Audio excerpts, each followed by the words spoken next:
มื้อก่อนนั้นหลายๆพี่น้องเลยมีแต่ลุงเคยให้ทั้งเว้าเพิ่งเคยล่าเนาะมื้อนี้โอ้ดีใจพี่น้อยเนาะได้ให้ลุงว่าซั่นซะ นี่แหละมีบาดเพิ่นบาดโตและพี่น้องเนาะต่อไปช่องเจ้าอาจจะใหญ่เป็นหน้าหรือว่ามีงานรับผิดชอบมีใหญ่เป็นหน้าเนาะบางเทื่อข่อยอาจจะขอไปน้ำเจ้าก็มีเนาะบ่มีหยังแน่นอนคนเฮามีขึ้นก็ต้องมีลงเนาะพี่น้องเนาะ เนาะตัดภาพตัดซองมาบัดนี้ครับอยู่บ้านซองของหนองหัวพี่น้อยเนาะโอ้ยสีสันสดใสขนาดปราสันซะเนาะทางทีมงานก็หลังไล่กันเข้ามาหัวยินดีน้ำน้องเพิ่นพี่น้อยเนาะปลาบ้านก็แดงเชอรี่คักขนาดเลยเนาะห้องน้ำห้องในก็มีสีมีสันแล้วบาดเนาะทางว่าบุญเพิ่นจัดให้ว่าซั่นซะเนาะเอ็มไปข้างหนึงพี่น้อยเนาะเอาข้างที่คนผ่านก่อนเพราะว่าผู้ใดผ่านไปผ่านมาก็สิได้โอ้บ้านเพิ่นนี่คือว่าแปลกหูแปลกตาแท้พี่น้องเนาะเบิดบ้านเด้อพี่น้องเด้อเนาะมีหลังเดียวนี่แหละที่ว่ามีแผ่นฟ้าเชื้อราอ้าวมื้อนี้พอดีไฟดับพี่น้อยเนาะดับแต่เช้าๆว่าซั่นซะจนฮอดเที่ยงเนาะโทรศัพท์ก็บ่มีแบตสิถ่ายคลิปถ่ายภาพให้ปาลุง FC ได้เบิ่งพี่น้องขอโทษขออภัยนำหลายๆเนาะพอดีมื้อนี้มาแจ้งข่าวดีเนาะมีผู้โชคดีมื้อนี้พี่น้อยเนาะทางนั้นก็นั่งคอยถาดจังหน่อยเด้อตู่เด้อ เอ้าอันนี้เพิ่นว่ามันอยู่รอลิ้นอยู่นี่เอาไปสิอยู่เตรียมรอให้เจ้าได้นี่น้ำของน้ำเบิดได้ น้าห้องน้ำเบิดอีกแล้วบ่ ถ้าน้องเพิ่นไปอยู่อีกโลด อ้าวแล้วกันพี่น้อยเนาะ ของน้ำนี่ได้ให้ เบิดแล้วบ่น้องน้ำทู นี่เพิ่นซื้อบ่หนังมาปูให้ไหม บ่นางบ่นี่ รถจริงเพิ่นเสียแต่บ่มีน้ำมันมื้อนี้ไฟฟ้าดับ เก่งเปิดประทุนซ้ำ แม่น โอ้แล้วกันเนาะ สบายดี โอ้ยเนาะเป็นอะไรกันชานบ้านสองเราลุงว่างามหรือบ่ ว่าเนาะมันก็ออลึโดนแล้ว บ่ลึกเนาะ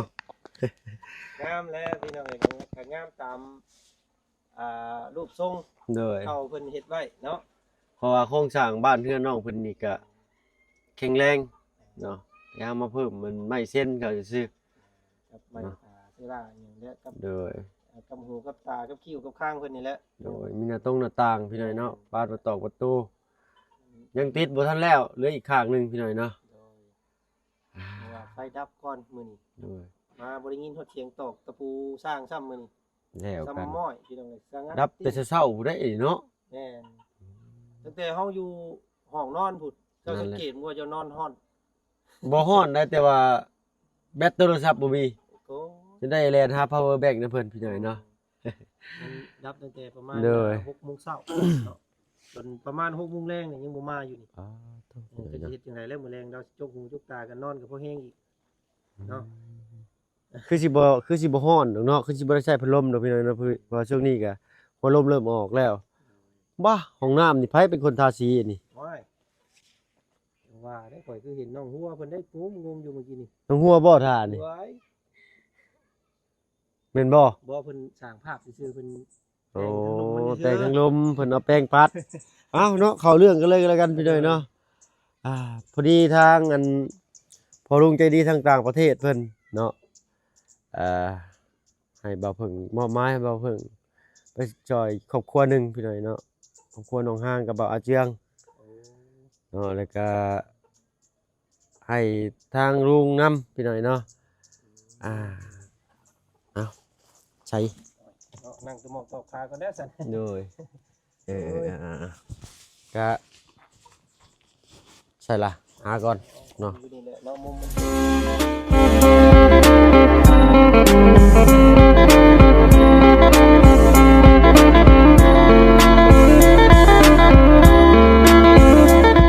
เนาะก่อนอื่นก็กลับทักทายสบายดีอีกเทื่อหนึงเด้อพี่น้องเด้อเนาะ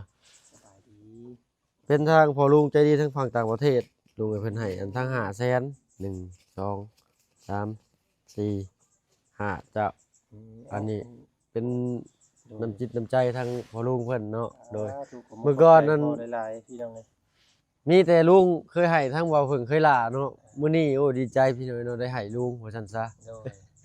ก็เฮานี่แหละเนาะยื่นมือยื่นเอียงเพิ่นเดินหมู่ไป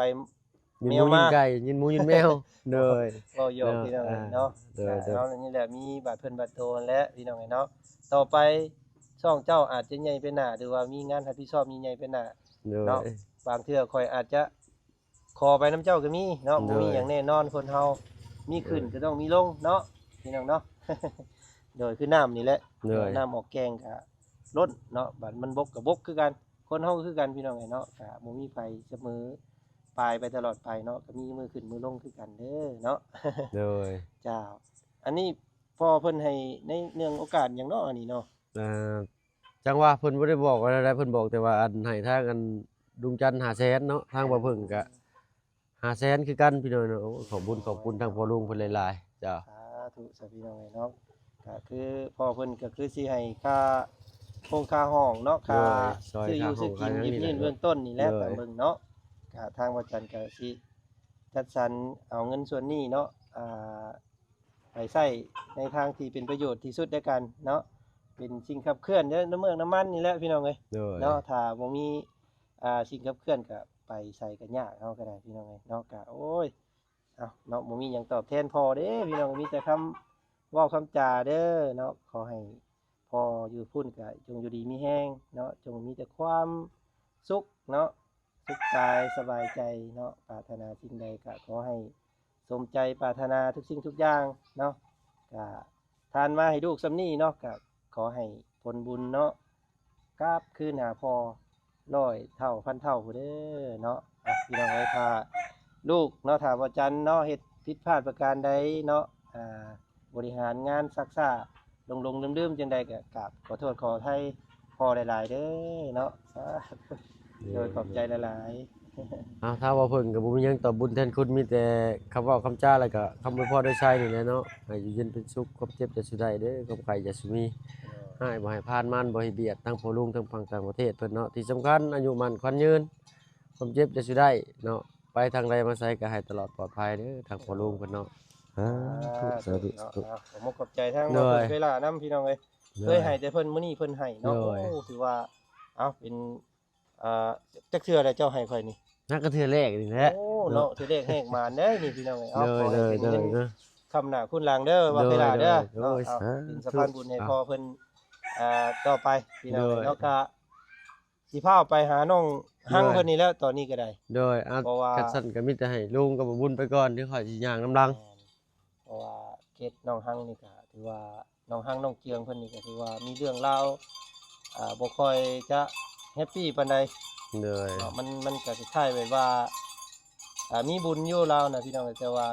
จะมีมารมาเบียดนิดนึงเนาะ โดย เพราะว่ามันก็จังว่ากันแหละพี่น้องเอ้ยยังบ่พาเว้าไปหลายเนาะก็ถ้ามันเป็นไปพุ่นแหละจังว่าเฮาก็สิพยายามหาทางแก้หรือว่าหาทางออกให้มันดีที่สุด เพื่อบ่ให้มีผลกระทบต่อน้องเพิ่นในภายภาคหน้าแล้วก็สิ่งสำคัญก็คือทีมงานของพวกเฮานี่แหละสิไปเฮ็ดเวียกเฮ็ดงานอยู่หั่นน่ะนะเนาะก็บ่แม่นสิไปมื้อสองมื้อมีคอมเมนต์หนึงอยู่พี่น้องเอ้ยเพิ่นคอมเมนต์มาว่าว้ายถ้ามันยากอีหลีคือบ่เอาเงินให้เราโลดว่าซั่นเนาะเงินที่เพิ่นบริจาคมาน่ะให้เราไปหาซื้อเอาเองลาวว่าซั่นเนาะถ้าว่ามันยุ่งยากหลายว่าซั่นนะอันนี้ก็จังว่าเด้อพี่น้องเอ้ยเนาะมันก็บ่อยู่ในจุดประสงค์ของผู้ใหญ่ใจดีเพิ่นมอบให้นํ โด เนาะ ย เพิ่นมอบให้พวกเฮาหาที่หาทางให้น้องเพิ่นให้มันถึกมันต้องนะ โดย ก็สิเฮ็ดสะพานบุญให้ดีที่สุดแล้วกันเนาะ โดย เอาไปรุ่นเบิ่งทางบ่เพิ่งเด้อ โดย โดย เนาะอ เพราะว่า พี่น้องอ้ย อันทางมือที่เขาไปซื้อทางข่อยยังอยู่บ้านน้องอันนี้พี่เนาะบ้านอันน้องเลวพี่หน่อยเนาะเลยบ่ได้เข้าไปทันคือว่าลงคลิปแตกตื่นกันแซวๆพี่หน่อยเนาะทั้งคลิปทั้งลุงทั้งหมอบุญเพิ่นนั่นแหละที่แรกก็ทีมงานในหลายช่องแหละพี่หน่อยเนาะอ่า ว่านี่แหละพี่น้อง โอ้ เนาะมันก็มีกันทุกที่เพิ่นว่า โดย เนาะเอาบ่ว่าประเทศใดก็มีเบิดสิ่งมึนเมาเนาะอยู่ที่ส่วนบุคคลจะเลือกเฮ็ดเลือกเด่นบ่อยู่ที่ตัวทำด้วยกันพี่น้องเอ้ยเนาะอย่าถือคนมารอย่าซาคนเมาบ่เพิ่นบอกพี่น้องเอ้ย อย่าถือคนบ้าจะซาคนเมา โด โด ย ยเนาะ โอ้นี่แหละพี่น้องเอ้ยเนาะเป็นลุงก็บ่แม่นสิถูกเสมอไป โดย เนาะบางเทื่อลุงไปทางที่ผิดก็เจ้าก็ดึงลุงออกไปนํก็ได้ โดย เนาะ บ่แม่นว่าสิให้ไปตามหลังข่อยตลอดข่อยก็โยกว่าพาลงตมก็ลงน้ำบ่ได้ได้เนาะ โดยอ้าวคันสั้นยันว่าลุงฟ้าวเนาะ เด้อในทางมันทีมงานเนาะก็เดินทางไปแล้วมีแต่สิให้ทางลุงไปก่อนก็ได้จ้าเนาะเดี๋ยวสิอัปเดตนี่แหละบ้านซองเงินซานถามความรู้สึกของน้องเพิ่น เด้อ เนาะแล้วก็เรียกทางเคยลากกับสิย่างน้ำล้างเพิ่นพี่หน่อยเนาะเพราะว่าทางบ่าวเพิ่งเอารถจักรมาเนาะเพราะว่าเฮาเอารถจักรมานี่บ่แม่นว่าสิแยกวงแยกหยังเด้พี่หน่อยเนาะให้เข้าใจในจุดนี้พี่หน่อยนะเพราะว่าเฮาขึ้นมานี้ทางบ่าวเพิ่งก็ยังช่องน้อยอยู่ทางลุงเพิ่นก็บอกอยู่ว่าถ้าเกิดว่าเจ้ามีงานเจ้าก็เดินทางไปถ่ายก่อนก็ได้ถ้าว่าไปได้สินะเนาะทางเพิ่นก็สิเนี่ยชี้นำให้พี่หน่อยเนาะก็บ่แม่นว่าทางบ่าวเพิ่งโอ้ยช่องเฮาไปเองได้เลยสิไปเองบ่แม่นพี่น้อยเนาะเฮามาพี่เฮาก็รวมเวียกรวมงานกันคือเก่าเนาะบ่ได้แตกแยกบ่ได้มีพิสังบาดหมางหรือว่าผิดเถียงหยังกันพี่น้อยเนาะก็คือว่าเจ้าเข้ามาก่อนเจ้าถ่ายเนาะอันอีก2-3คนเนาะเพิ่นสิอัปเดตเนาะเพิ่นก็มีเรื่องราวหรือว่ามามอบนั่นมอบนี่ให้เคสที่เพิ่นรับผิดชอบทางเฮาก็ไปบ่อนอื่นก่อนเนาะเพื่อสิบ่เป็นการเสียเวลาเนาะเฮารายงานตัวนั้นแล้วก็จึงกลับมานะพี่น้อยเนาะบัดเวลาพักเวลาเช้าเฮาก็ไปตุ่มไปโฮมกินข้าวกินน้ำด้วยกันคือเก่าพี่น้อยเนาะอันก็สิประมาณนี้พี่น้อยเนาะ ก็ขอให้ทางบ่าวเคยลาก็ขอให้นั่นแหละพี่น้องเนาะมีงานมีการดีใจนำเด้อที่ได้เป็นสะพานบุญให้พ่อใจดีเพิ่นเนาะ โดย ก็เฮ็ดหน้าที่ให้โปร่งใสได้ซื่อสัตย์ที่สุดนั่นแหละพี่น้องเนาะผ่านสำนั้นแหละ ขอบคุณหลายๆทางลุงเพิ่นพี่น้อยเนาะก็มีแต่นี่แหละเดินตามผู้ใหญ่มาบ่กัดเพิ่นว่าเนาะก็นี่แหละทางเพิ่นมีแต่ทางลุงแล้วก็ทางบ่บุญแล้วก็ทีมงานนั่นแหละอันใดที่ว่าเฮายังบ่ฮู้เฮ็ดเฮาก็สิถามเพิ่นเพราะว่าเพิ่นเป็นรุ่นใหญ่เนาะเพิ่นย่างก่อนเนาะเอาตามห้อยเพิ่นว่าซั่นซะ ที่ว่ามาบุกัดนี่ก็บ่อยากถือปานใดเด้อพี่น้องเนาะเล่นครับบ้านอันที่ว่ามาดุๆเนี่ยก็ผู้ใหญ่กับผู้ใหญ่เด้อมันสวบปีเด้พี่น้องเอ้ย โดยเอาก็ บ่หลาย โดย เพี่น้องเอ้ยเนาะ สบายดี สบายดี จ้ะโดย จ้ะเอาไปก่อนย่านบ่เสียงเพิ่นอยู่ผู้เดียว โด เพ ย ราะว่าสิพยายามเข้าหาน้องห้างเพิ่นนี่สิให้มีหลายคน โดย เพราะว่าสิมีผักมีพวกมีอันหมู่มีครูระวังห โด น้าย ระวัง จ้ะ หลังให้กันนั่นแหละ โดย เพื่อความบ่ประมาทเนาะพี่น้องเนาะไปซะพี่น้องเอ้ โด ย ย สบายดี โดยสบายดีสบายดีเจ้าเอ้า ไปเนาะ ไปค่อยมาจ้าจนกระทั่งเคยละสิย่างน้ำลังโดยป้าพี่น้อยเนาะสิพาอัปเดตเบิ่งบ้านซองเฮือนซานพี่น้องเนาะ สวัสดี โดยสบายดีน้องเป็นจังไดเฮือนซานบ้านซอง มื้อนี้สร้างบ่ได้มาเฮ็ดไฟฟ้าดับ ไฟฟ้าดับแต่เช้าๆพี่น้อยเนาะบ่าวเพิ่งตื่นขึ้นมากะแบตบ่มีเนาะโอ้ยเนาะขอโทษขออภัยนำหลายๆใครในแต่ว่าทางอันรถเพิ่นชาร์จแบต power bank ไว้อยู่ขีดช่องขีดเนาะเพราะได้ต่ออายุอีกหน่อยหนึงเนาะลงคลิปช้าหรือจังใดก็กราบขอโทษขออภัยปะลุงหลายๆเด้อเนาะไผเป็นคนทาสีห้องน้ำเป็นเจ้าเนาะ สิของอันนี้สร้างถาม อ๋อ ว่า สร้างทา โดย สร้างทาสีบ่หรือว่าสีทาสร้าง สร้างดาสิ สร้างทาสีเนาะเอามักอยู่บ่สีนี่มักอยู่บ่ มาก ใช้ไปยางมาเลาะเบิ่งอยู่หั่นเนาะตรวจเช็คความละเอียดอ่อนของการทาสีการทาสีนี่ก็บ่แม่นไผๆก็สิทาได้โลดได้พี่น้อยเนาะต้องมีเทคนิคหน่อยหนึงว่าซั่นซะรูดขึ้นและรูดลงเนาะโอ้น้ำขึ้นบ่น้องห้วยนั่น โดย โดยไม้เชอรานี่ก็น่าสิพออยู่พี่น้อยเนาะทางนี้ได้เพิ่นว่าได้เพิ่นสิเอาทางข้างหน้ากับทางข้างนั่นก่อนเนาะ โดย อันนี้บ่พอหรือจังใดหรือว่างบประมาณเฮาเหลือก็สิต่อเติมให้มันสุดเลยเนาะนั่นยังกินข้าวน้องหลามื้อนี้ ได้หน่อไม้แล้วก็จิรอ นั่นหน่อไม้กับจิรออีกแล้ว โดยแล้วก็ โอ้อาหารใต้ดินตัวนี้เนาะ อาหารบ่าวจันทร์เพิ่นซื้อมาแต่มื้อเช้า เนาะเอาพอได้ตื่มกันว่าซั่นซะอาหารมื้อแท้ซับก็ได้ไก่การอาน้ำปูเกลือเรียบร้อย โดย แล้วจะไข่แล้วน้องมื้อนี้ 7ไข่ จะเจ็ดไข่ โดย โอ้มีอาวุธอีกบ่อยู่นี่นี่ นี่เนาะเอาไว้ยิงคนนั้นมาลักเนาะคือสิบ่มีคนลักเนาะบ้านเจ้าเนาะ โดยมันก็มีอะ มีอยู่เนาะ มี โดยถ้าว่าเพิ่นเข้าพระเยซูบ่เพิ่นสิคลำเนาะบ่ลักของไผอันนี้ก็ถือว่าดีสุดยอดเลยพี่น้อยเนาะแต่ก็ว่าสิใช้คือกันอยู่ที่นิสัยคนว่าซั่นซะเก้าโตไก่เพิ่นก็ได้ ยังบ่เคยปล่อยบ่น้อง ยัง เอายาพาราเด้อ โดย ทุบให้มุนๆแล้วก็แช่น้ำไว้เนาะ โดย เป็นอันที่เรียกว่าเทคนิคการเลี้ยงไก่ชนหรือว่าไก่ตีทางฝั่งไทยเพิ่น โดย เนาะการเลี้ยงไก่ชนนี่โอ้บ่แม่นสิอันเลี้ยงกันง่ายๆเด้อพี่น้องทั้งเพิ่นก็ได้เนาะเพิ่นมีวิธีรักษาไก่เพิ่นติดภากติดป่วยมานี่บ่ได้เนาะเพราะมันตายตัวหนึงก็อยากลามไปหลายๆตัวเลยได้เนาะนี่แหละใกล้ฮอดหน้าหนาวนี่แหละอันฤดูภากสิเข้าเนาะจักเป็นโรคหยังทางบ้านเฮาเอิ้นโรคภากไก่ตายภากเพิ่นว่าซั่นซะเนาะรู้สึกแปลกๆตาแม่นมื้อนี้คืออันปั่นๆแป้นๆขึ้นแท้ จะเก็บบ่ เก็บหยัง เก็บไม้ทั้งหน้า โดย ทั้งสร้างเพิ่นจัดแจงไว้ให้บ่นะ โดย ไม้ตอกของตามนี่บ่แม่นจะเอาไปดังไฟได้ บ่ เนาะเอาไว้อันเฮ็ดอย่างอื่นเฮ็ดตังเฮ็ดเตียงก็ได้นี่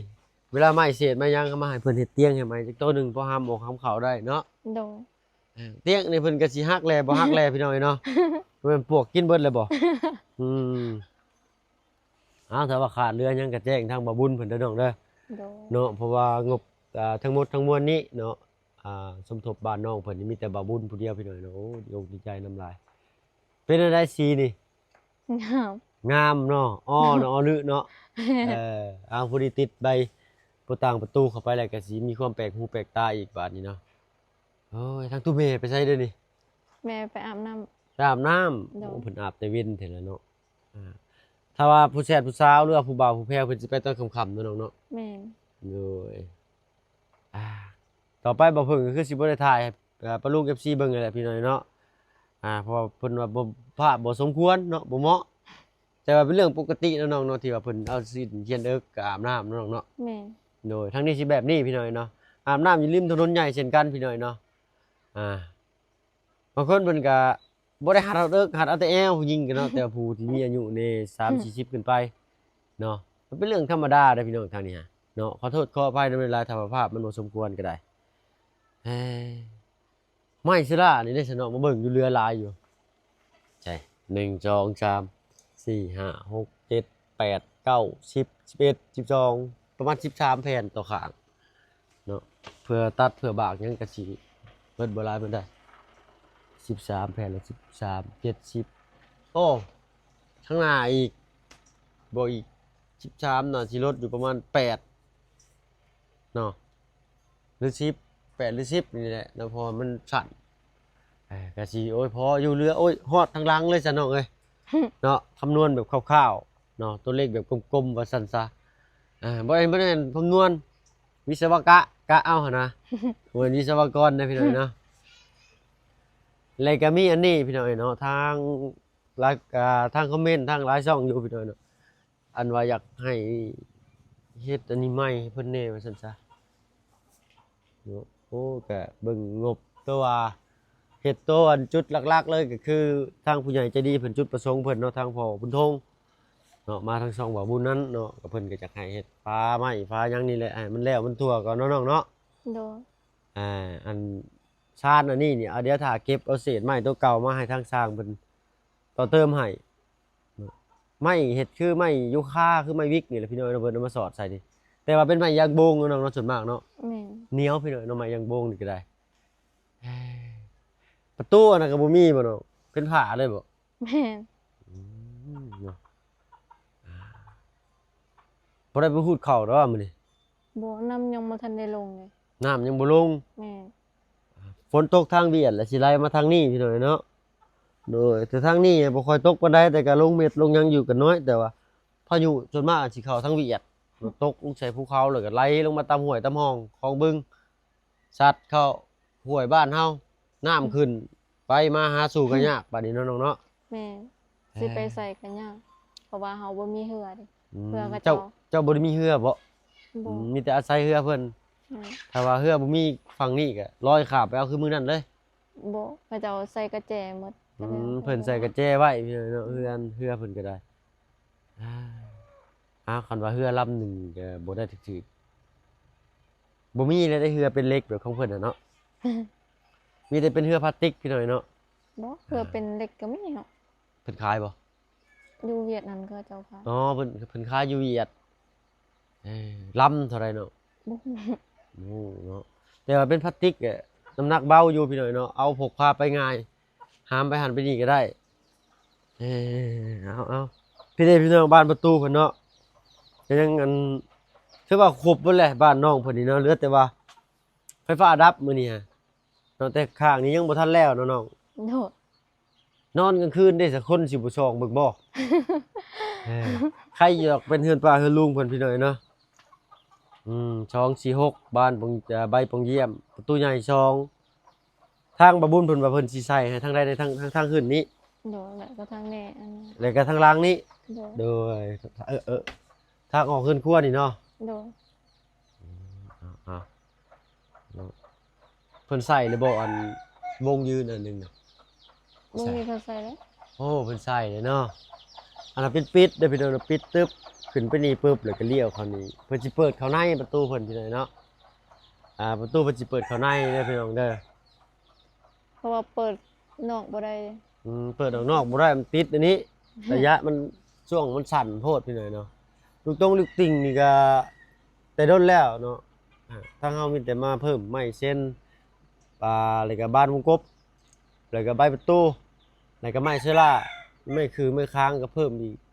ซื้อมามื้อนั้นเหมือน8เซนพุ่นบ่ แม่น 8เซนพี่น้อยเนาะจักสิพอหรือจักสิเหลือก็ไล่เบิ่งกันอยู่หั่นเนาะเพิ่นจะมีโทรทัศน์ใช่บ่เนาะ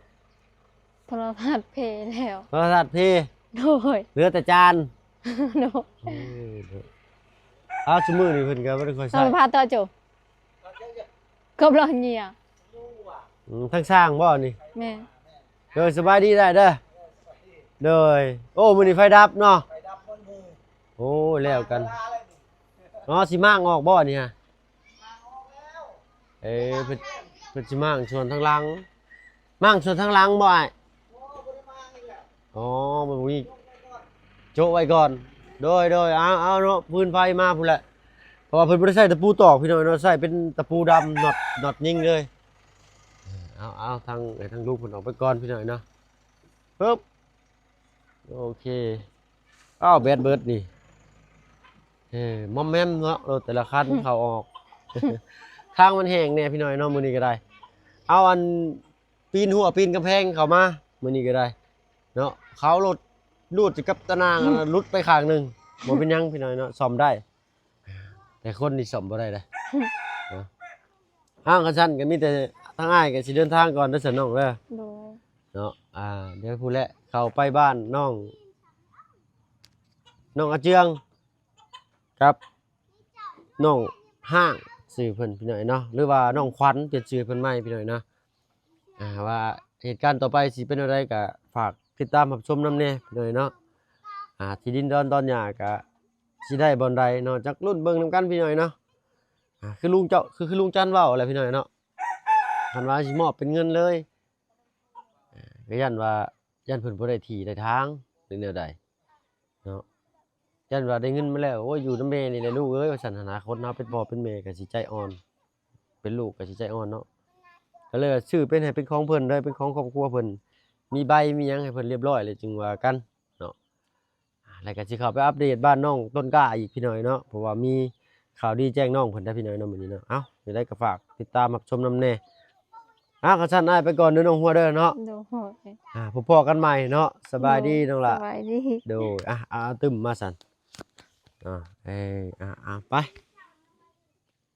อยู่ดีมีแฮงเบิดสุผู้สุคนพี่น้อยเนาะพบพอกันคลิปหน้าพี่น้อยคลิปนี้ลาแล้วพี่น้อยเนาะสบายดีจ้ะ